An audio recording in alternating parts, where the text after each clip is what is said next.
Good evening. I'm Phil Hawkins, your current president of the Yorba Linda Water District. On behalf of my fellow board members, Vice President Wayne Miller, Director Brooke Jones, Director Trudy DeRouche, and Director Tom Lindsay, as well as the staff of the Yorba Linda Water District, I want to welcome you to this virtual town hall to discuss our water and sewer services, as well as our new rate schedule that is being considered by the Board of Directors. We're holding this virtual town hall to ensure all Yorba Linda Water District customers have an opportunity to participate as we begin to emerge out of the COVID-19 pandemic. We are simulcasting this program on Facebook and YouTube, and we invite you to participate via the chat feature on both these platforms. We'll be monitoring the questions and comments and try to answer them as we can throughout the meeting. The priority of our board and our staff is to ensure you have the high quality drinking water and sewer service you need at an affordable cost. We have an obligation to ensure that we have the water we need in good times and bad, whether we are enjoying a wet, rainy season or we're suffering through a drought or fire. We need to keep the water flowing to ensure that we have the infrastructure, the pipes, the pumps, storage tanks, and water supply necessary to provide the water you need when you need it. I'd like to turn things over to our General Manager, Brett Barbary. Brett has been the Yorba Linda Water District General Manager since last June. Prior to serving as the General Manager, he was our Assistant General Manager. He has also served as a Board of Director for the Municipal Water District of Orange County, as well as the Metropolitan Water District of Southern California. Take it away, Brett. Thank you very much, President Hawkins. It's indeed a pleasure to be here, and we have a short presentation that we'd like to run through.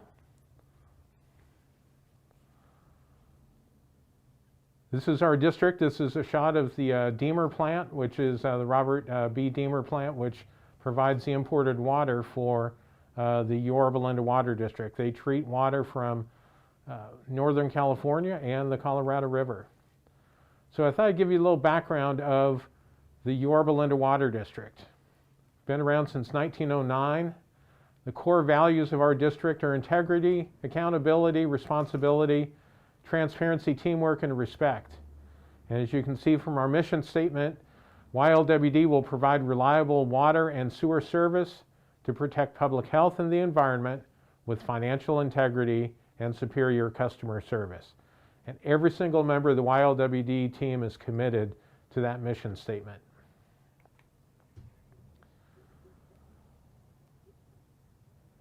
We were founded in 1909 as a mutual water company. We originally had 1,412 connections. 1978, we had a tremendous amount of growth to the eastern edge. As you know, the city of Yorba Linda incorporated in 1967. It was still a small community, but it was starting to grow. Late 70s, it just really took off, doubled in size. 1978 to 1981, we had about 12% growth annually. So YLWD was there through that growth, and we had to prepare for it.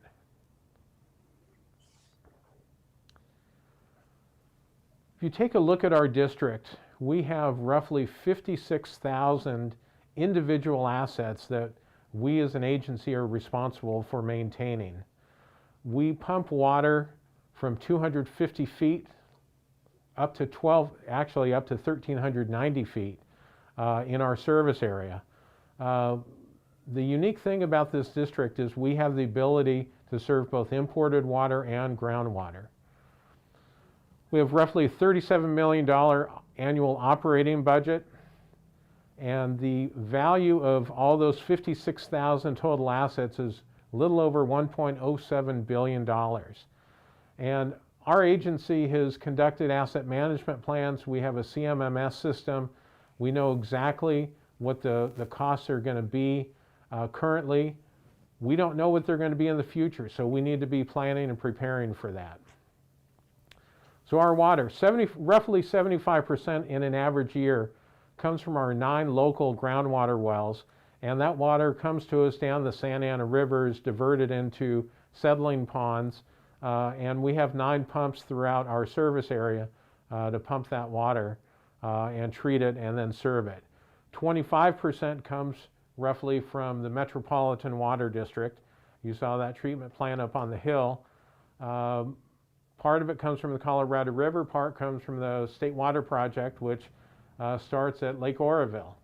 Right now, we are serving 100% imported water. So imported water is roughly double the cost of local groundwater, and we're doing that because we're building a big treatment plant. So why are we building a treatment plant? Well, there are forever chemicals that they keep finding in our water supply. And as President Hawkins has said, the #1 goal is to provide safe and secure water for our customers.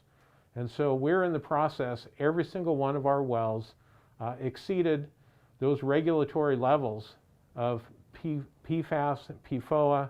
I'm not even going to try to pronounce those chemicals. President Hawkins, you want to take a chance? No. No? Okay.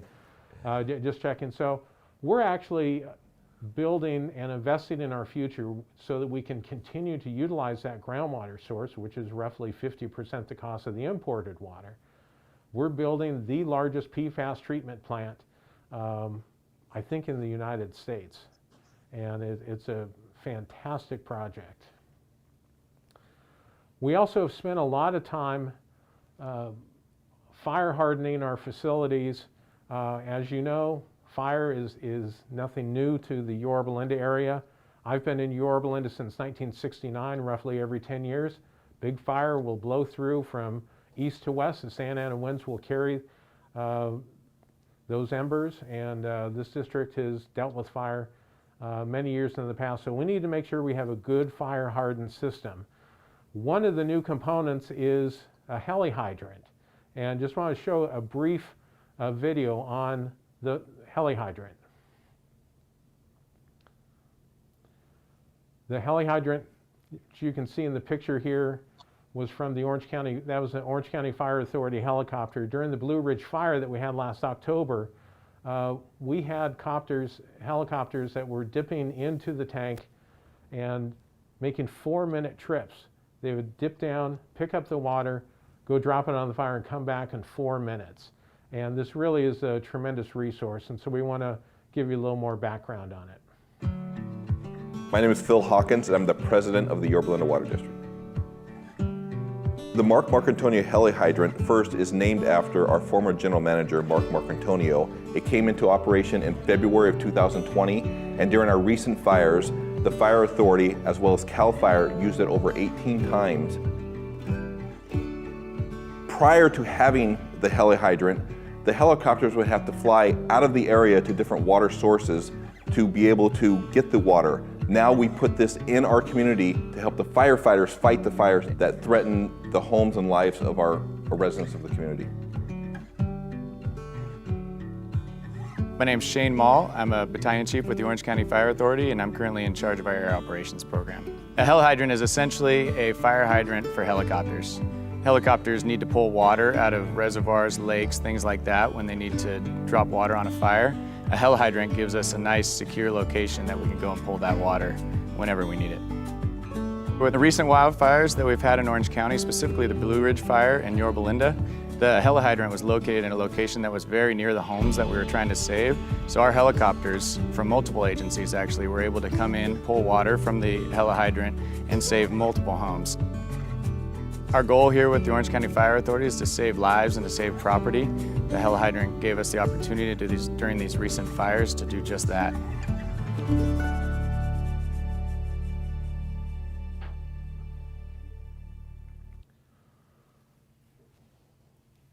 And that's just one example of some of the innovation of YLWD. Currently, we are in construction.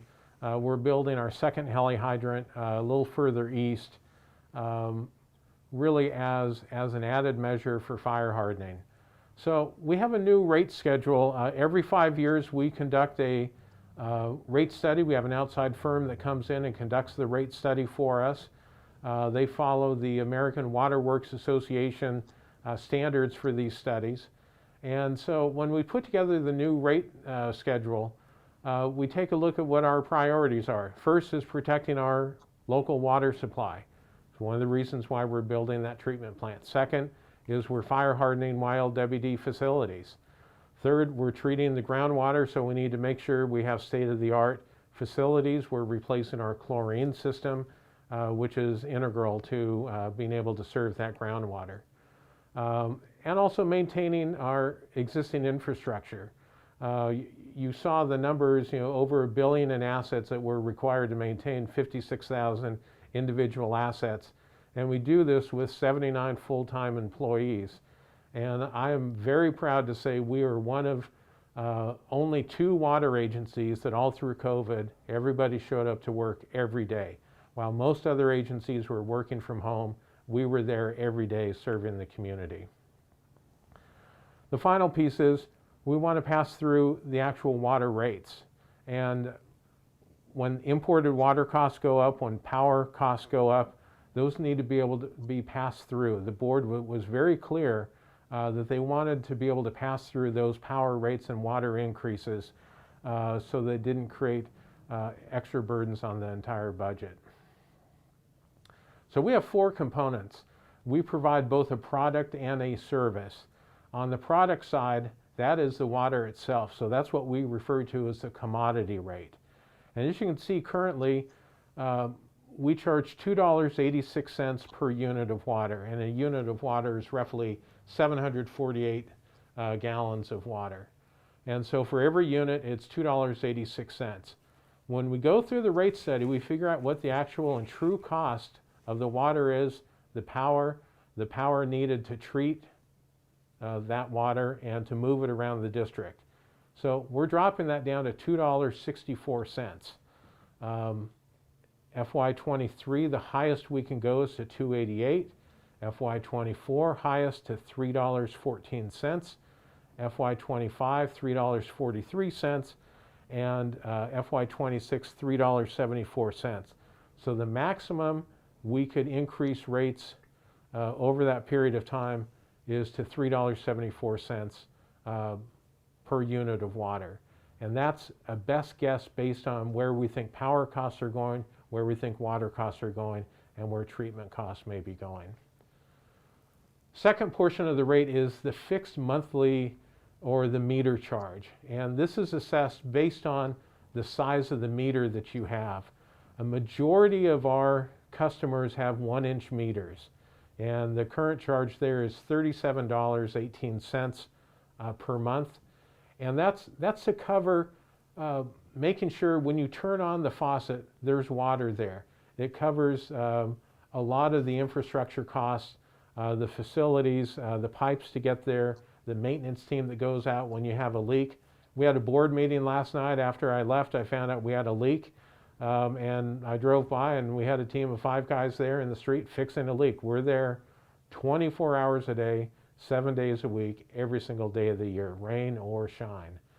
So the proposal is for next fiscal year, beginning on July 1st, that $37.18 would increase to $43.13. The maximum it could go up in 5 years is $60.61.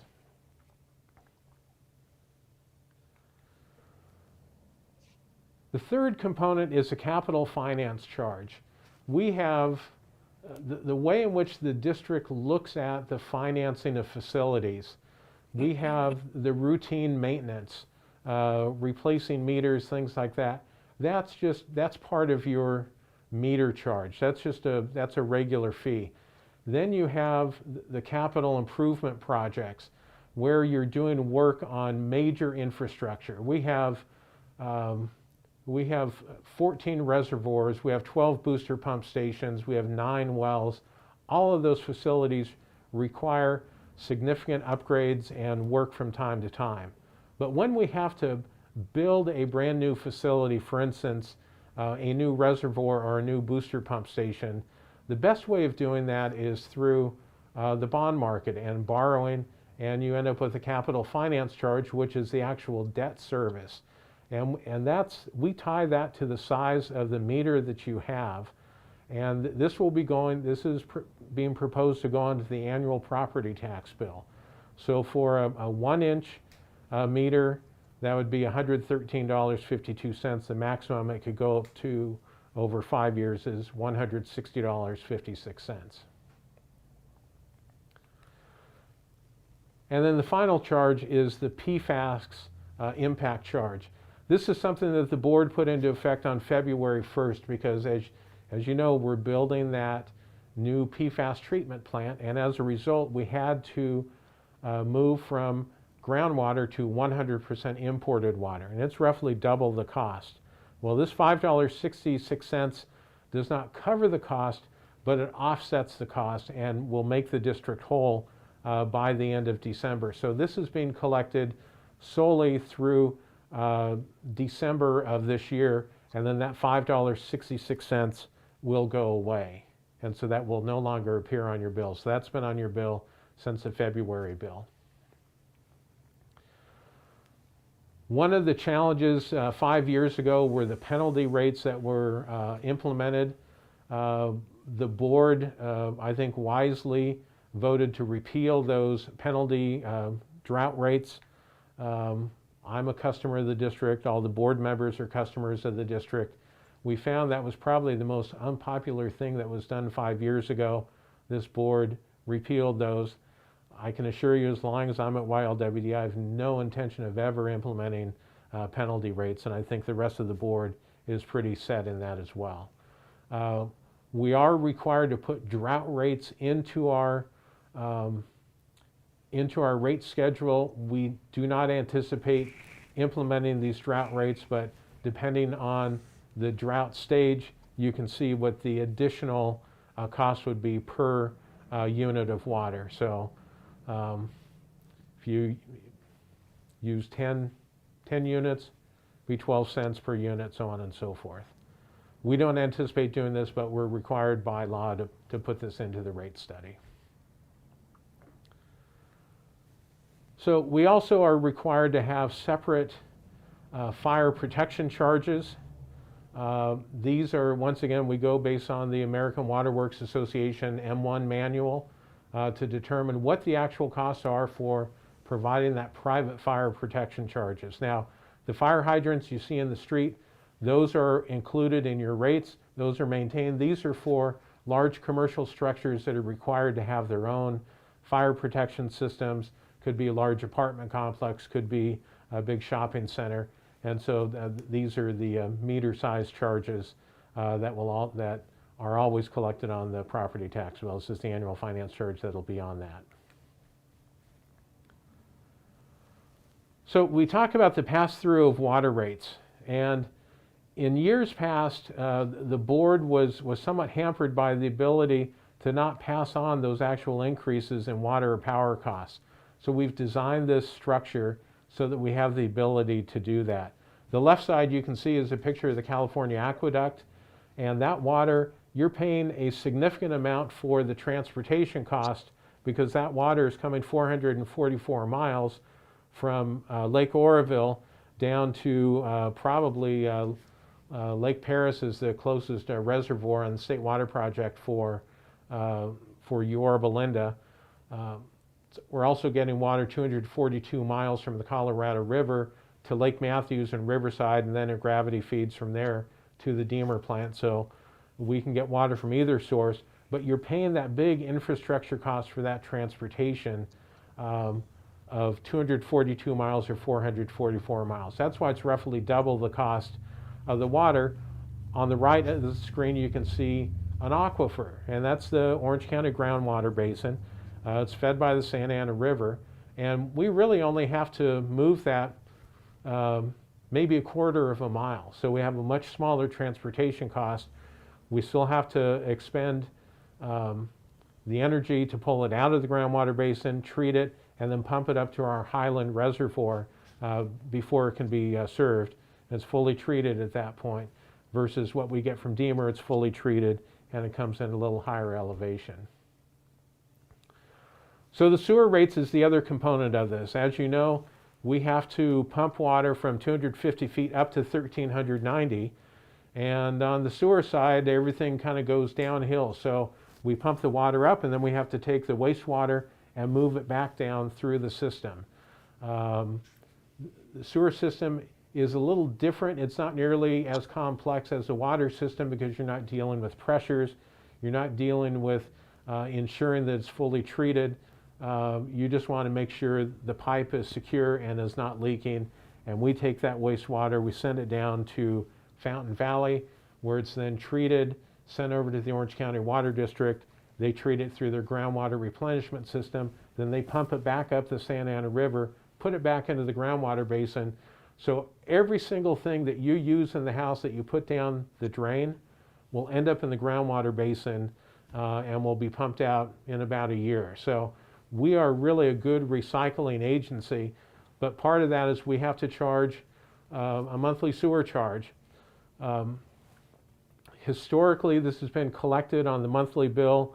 There are some sewer connections in an area where we do not provide water service, but we do provide sewer service. We put that onto the property tax roll, but that's a very small number. So this is what appears on your monthly water bill. It's currently $8.10.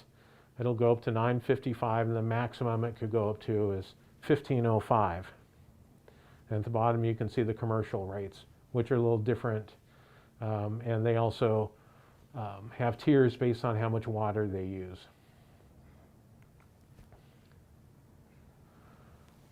So a lot of people ask, well, how is our money actually spent?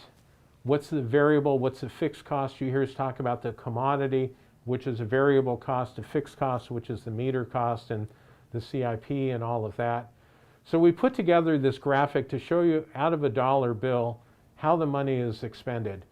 So starting on the far left, those are the variable costs. The pink, the green, and the orange are the variable costs. And so those are the components that make up your commodity rate, or the 748 gallons, that's your variable cost. So imported water, and this is just in an average year, roughly 16 cents out of every dollar that we expend goes to purchase imported water. Groundwater is 21 cents. Now, groundwater is significantly cheaper, but we're usually pumping 75% groundwater to only 25% imported water. So if you look at the numbers, it's a little misleading, but that's what it comes out to. So it's for 75% of the supply, it's 21 cents.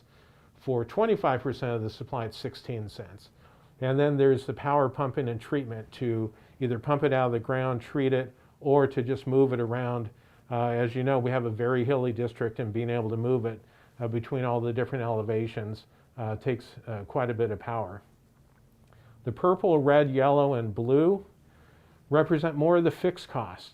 So the Orange County the Orange County Water District assesses a fixed charge of roughly 2 cents. Municipal Water District of Orange County, roughly 3 cents.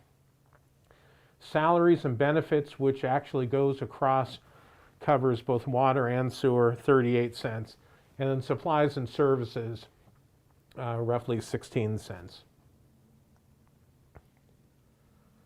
On our website, we have this really great rate calculator where when you get your monthly water bill, you can calculate what will your new monthly water bill be. You can see you select your meter size. It says on your bill what size meter you're being assessed, how many units you use, whether you have a sewer maintenance charge. Most of you will have that. Some may have a backflow, most don't. Fire detector charge, that's only for the larger customers. Most customers won't have that.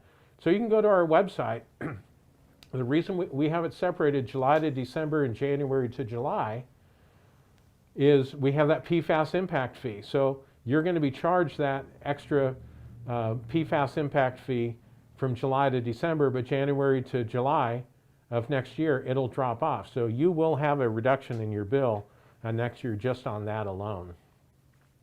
So I encourage you, go to our website, ylwd.com, and look for the rate calculator. If you have problems, call our office. We can walk you through that. We've had a lot of customers calling us and saying, we want to see what the impact is, and this really is a great tool so you can see for yourself what your new water bill will be.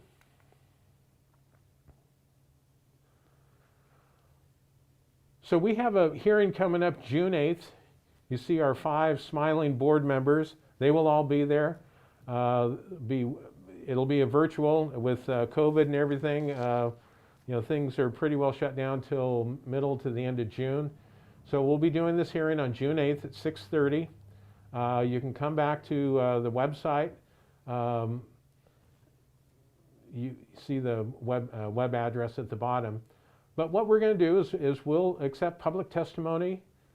We want your participation. We want your questions. We want your concerns. And that's why you elect 5 board members, to listen to those and to contemplate and respond to you. But they all have a responsibility. They've charged us as a staff with taking care of that $1 billion in assets. And so we have a requirement to do that. So every 5 years, we have this hearing on the rates, and we're in that process right now. So I want to thank you for your time. We've been around for more than 100 years, and at this point, I guess, President Hawkins, we're going to take questions. Yes, I know we have some questions that's come in prior to this meeting, and we'll take questions as we go through the meetings, but if we could start with the questions that have come in over the last week or so. Oh, I should actually go ahead and introduce the rest of the board of directors are here. We have I'm assuming everybody sees just like I see at the very top. We have Director DeRoche. Sorry. We have Director Miller. We have Director Jones, and we have Director Lindsay.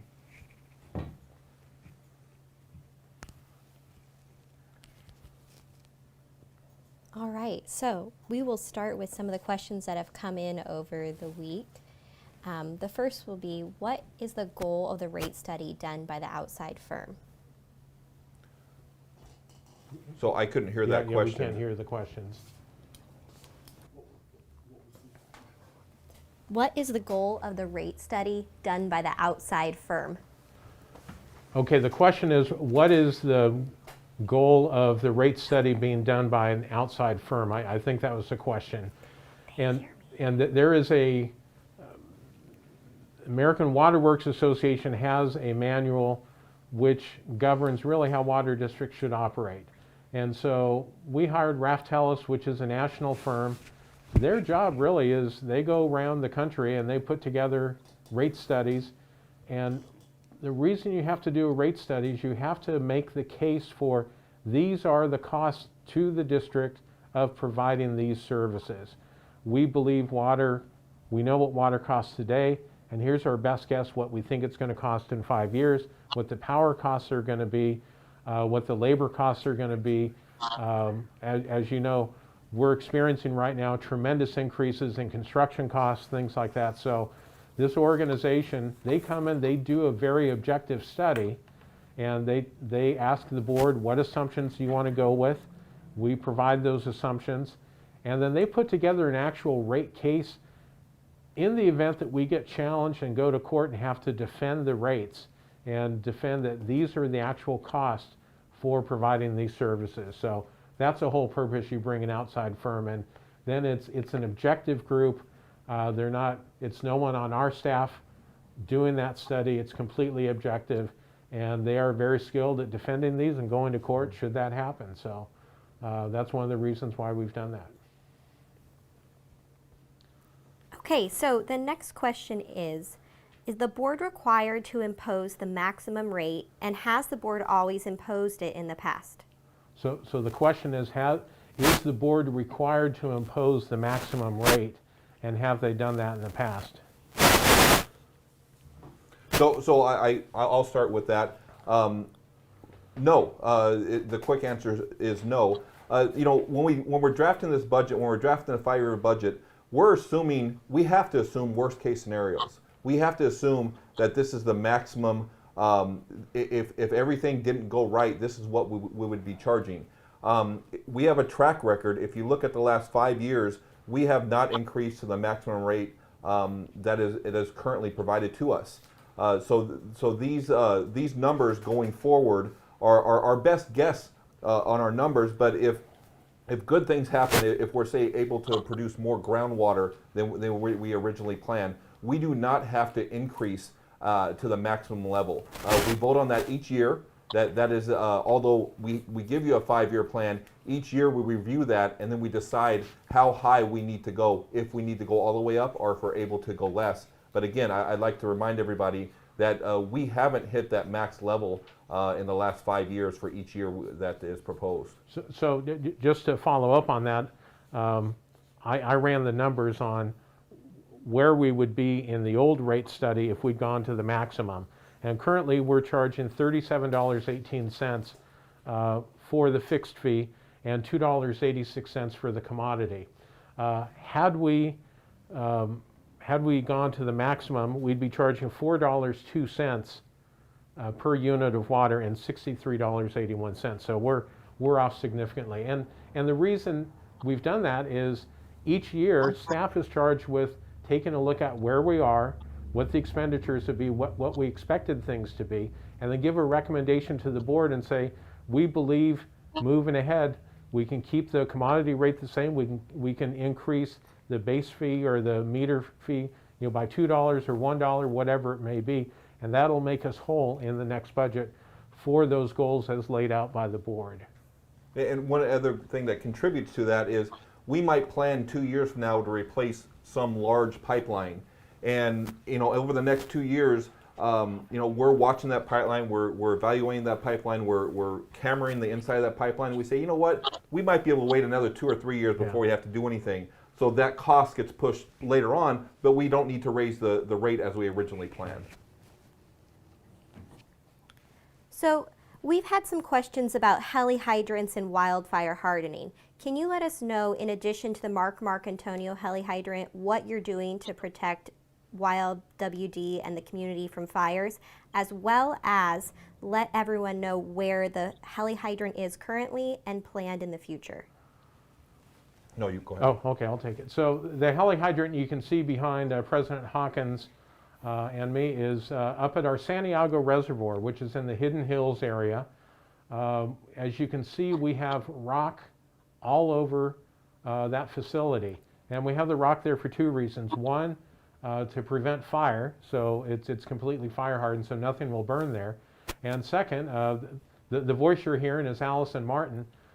Before we would rock the whole facility, when the helicopters came in, they kicked up a lot of dust. And they kicked up so much dust, it literally put about a foot of dust in our booster pump station. And so the rock also keeps the dust down, which the neighbors really appreciate. I can tell you at our Camino de Bryant Reservoir, which really is at the tip of where the fire hits YLWD on the east end of the district, it's right next to the Chino Hills State Park. We did some fire hardening this year because we had some of our infrastructure that was right up against the fence that was really vulnerable should a fire have broken out and burned through there. So we moved it across the road, we rocked that area, and it really paid off because we had, as you know, the Blue Ridge Fire came right through and would have burned up our infrastructure, and we were able to save that. That actually is the location of our second heli hydrant, which we're constructing right now.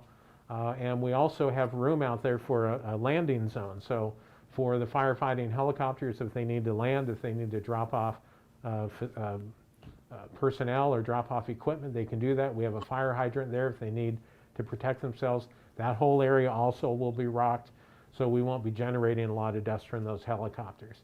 And then the final thing that we're doing, our Elk Mountain Reservoir, which is halfway up to Camino de Bryant, we have installed a permanent natural gas backup generator. As you know, Edison shuts off power during fires. We can't afford to be without power because we need to move that water around. So we have been adding these permanent natural gas generators to all of our booster pump stations so that should we lose power, we have the ability to continue to move water. So those are 3 of the big things that we've been doing to really fire harden the district. And if I could add on to that, I know that very regularly we're going out, we're trimming trees all around the area, we're moving, we're getting rid of brush. We made sure we had that fire hardening in a larger area than we ever had Yeah. before. And by putting this big rock out there, that really inhibits any growth of plants on our reservoirs, on our facilities. So, Chino Hill State Park is going to burn. It's nature, and it will catch fire and it will burn, but it'll burn up to our facilities, and that's it. It'll stop. So right now, the district is importing water because of the PFAS, and right now all the residents have a PFAS impact fee. Can you tell us a little bit more about why you imposed the PFAS impact fee? Sure. The PFAS impact fee was to offset the additional cost of purchasing metropolitan water. Imported water is much more expensive, as we discussed.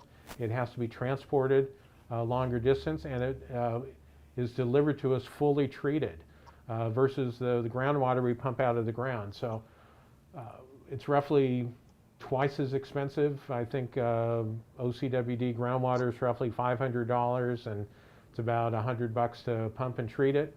Met water is $1,100-1,200 an acre foot, so it's roughly double. So this does not cover the entire cost, but it offsets it.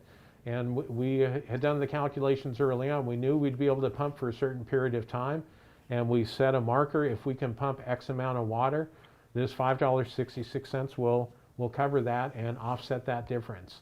So that's why we have that PFAS impact fee, and it will sunset. It will end December 31st.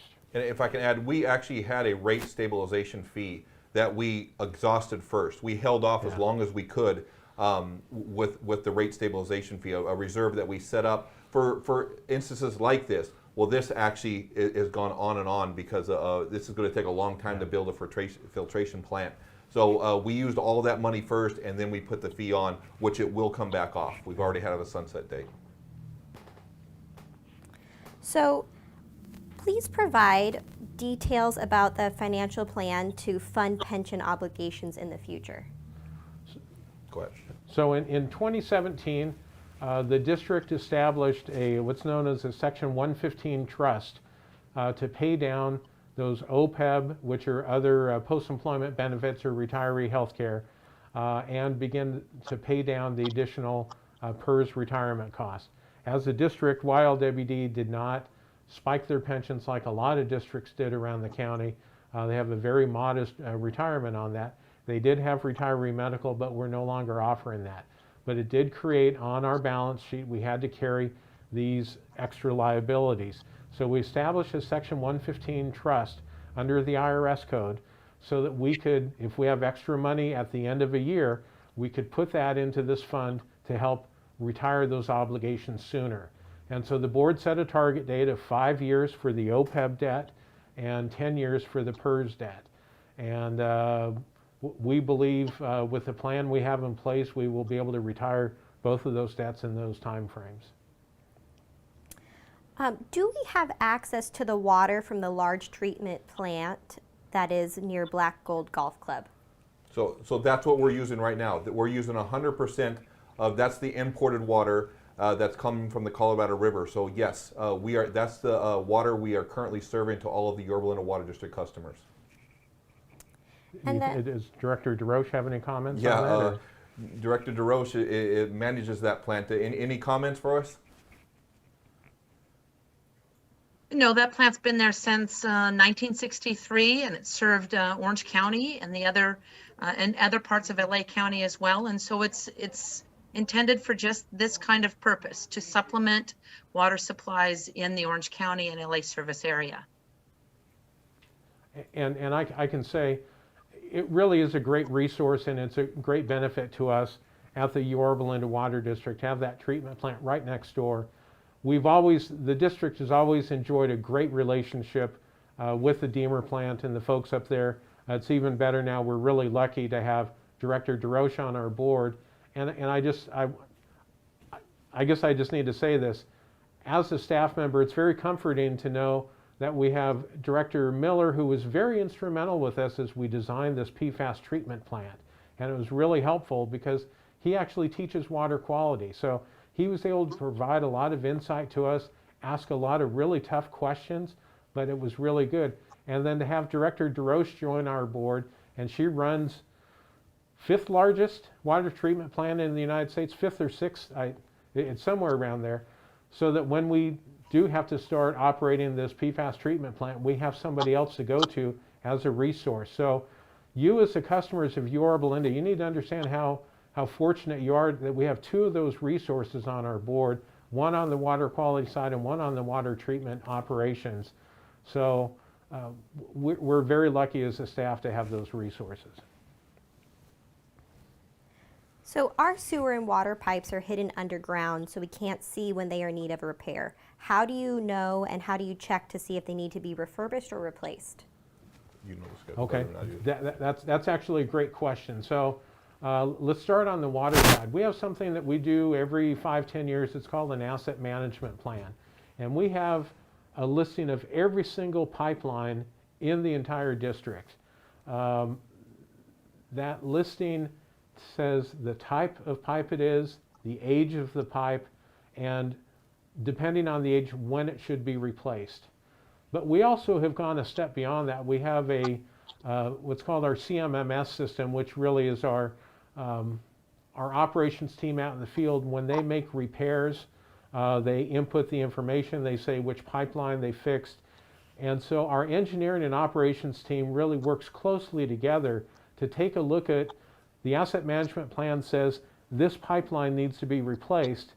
Does it really need to be replaced? And our operations team can say, no, we don't have any breaks there. It's been a very steady and stable pipeline. The water quality is good there. We can put that off. But a great example is there's some ductile iron pipe out east. Ductile iron pipe should last 50 years. There is a neighborhood where we were experiencing breaks. We had a significant number of breaks at the 25-year mark. Shouldn't have had to replace it, but because our operations team said we're getting a lot of breaks, this is not fair to those customers, we went ahead and we replaced that entire pipe structure. On the sewer side's a little bit easier because we actually camera and we take pictures of your sewer lines. So be careful what you put down the sewers. But we actually we use that footage to determine whether those pipes need to be cleaned, whether they need to be replaced, whether they just need to be repaired.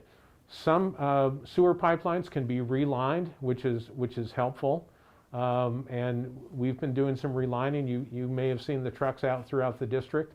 And then there are other times when we say, this pipe, this has to be replaced because there's been ground movement, it's dropped, it's sagging, and we certainly don't want that leaking out into the groundwater basin, so we replace them. So it's really a good work between our operations and engineering team and these asset management plans, and that's really how we figure out whether they need to be replaced or not. We also, I want to say it was a couple years ago, we added a camera truck Yes. to our fleet just to make sure we could cover all of the pipes that we needed to cover. When a pipe goes over an MWD, or when a road goes over an MWD pipe, does the road need to be elevated? And if so, how high does the road need to be? That would be a question for the engineering team at Metropolitan. I know I spent 10 years on the board, and Metropolitan, just like YLWD, we guard our easements very, very judiciously and very carefully. Before anyone, and Trudy knows this because she runs the Deemer plant, anytime anyone gets close to any of the Met facilities, Met is on high alert. They have folks that go out and take a look at it. They look at all the plans. Met is one of those agencies that's always consulted on projects like that, and they would have to sign off on anything going over their facilities. Trudy, do you have any comments or any additions to that? No, I would rely on the engineering department for the same thing. So unfortunately, I don't know the specifics about the amount of coverage required over our pipelines, but we do have experts at the Metropolitan that do have that information.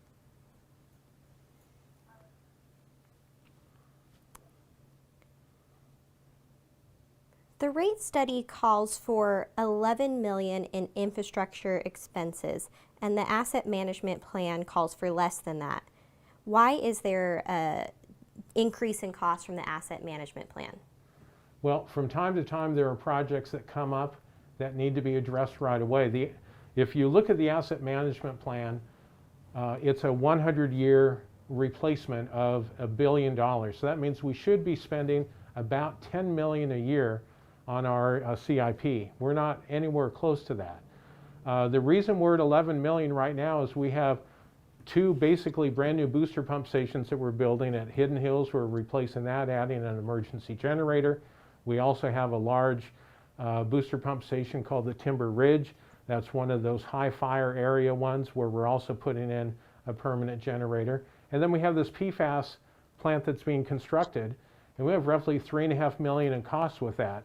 Our share of a new wall, a new chlorine system, and one permanent generator to back up the entire facility at YLWD. So that's the only reason you see in the out years, it's a much more modest CIP, and it goes back down, but that initial year is a little bit higher. Well, and I think if we weren't building a treatment plant, if you just took that Right. $3.5 million out, Yeah. that would be about our average each Right. year. So it is a one-time Right. that we're looking for because of that one project. Right. And so I have one last question for you tonight. Where can we find more information about the rate structure that's been proposed? So I was actually going to wrap up in my closing, but I'll mention it now and I'll mention it again for those that miss it. If you go to our website, which is www.ylwd.com, it's right on the front page right there. You can click on the 218. You can click on the proposed rates, what it will be for your home. You can put all your information in that Brett mentioned earlier. But everything's right on our front page for you to take a look at. And if you're not seeing what you're looking for, give us a call. We'll help you find what you're looking for and answer your questions. We have one more added question. Where do you plan to put other heli hydrants? Will any be to the west of Hidden Hills? So we're actually looking at some locations west of the one at Santiago. We would like to put one near our Chino Hills Reservoir. It seems like a logical spot. That's where a lot of the fires are. Going further out west, I don't know, maybe if the Deemer plant has a spot for a heli hydrant, that would be a good location for one. But you know, the fires, we're really concentrating and focusing out east right now because that's the path of the fire. That's where it comes in. That's where it hits. That's where we're spending a lot of our hardening monies. And really, by the time you get over to the Chino Hills area, the fire burns very quickly up slopes. And that's what we have out east. On the west end, the fire would have to burn down, and it burns much slower going downhill. So it'd be good to have a heli hydrant there near our Chino Hills Reservoir. That's probably our next logical location. I will say the city of Brea is in the process of installing two at their facilities. I met with some folks in the Inland Empire. Chino and Corona are interested in putting in a heli hydrant, so it would be ideal. The great thing about the heli hydrant is it's on that urban interface between where homes are and the wildlife, and you can use those heli hydrants to save both. Our heli hydrants were used, we had, I think, one structure fire, a couple of structure fires, but it really was used significantly to put out the Chino Hills fire. And so if the whole Chino Hills area has these heli hydrants located around there, those are extra tools for the firefighters to keep the fires down in the Chino Hills area and to keep it away from the homes. Yeah, you know, so very shortly we're going to have our second one. Yeah. And ideally, if we can get one more a little bit farther west, and then after that, Brea would pick it up because Yep. Brea is looking at a couple, so we'd have a whole along the whole ridge right there. So that would be the ideal situation. Yeah. We had another question that just came in. What reservoirs do you plan to expand? That's a great question. We would love to double the size of Little Canyon. Little Canyon is in our 1,000 zone. That's a reservoir that turns over multiple times Can you during tell the them where summer. Little Canyon is? Mm-hmm. So Little Canyon is very near President Hawkins' house. Actually, if you go Fairmont, actually go Village Center to where it hits Fairmont, turn right, maybe go 200 yards, it's directly up in the hills there. So that's the general location of that. There's a big open area up there. We would love to double the size of the reservoir there. We probably may want to double the size of the Chino Hills Reservoir, although that's not a real priority at this point. But I think that's probably the big one. Which one? Two nodes in this development, Cielo Vista, Cielo, Esperanza Hills if they development. go. Oh, that's correct. So if Esperanza Hills has ever developed, they will be putting in 2 additional reservoirs. But we've not seen those plans yet. So, but for the most part, those will be the only expansions in the future. So.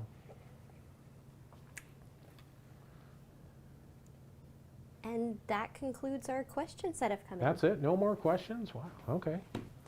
Well, I want to thank you for taking part tonight in our virtual town hall. We look forward to your participation in our public hearing coming up on June 8th. With that, for more information, you can go to our website I mentioned earlier. Everything we discussed is on www.ylwd.com. And again, I want to thank you for joining us tonight, and have a good evening.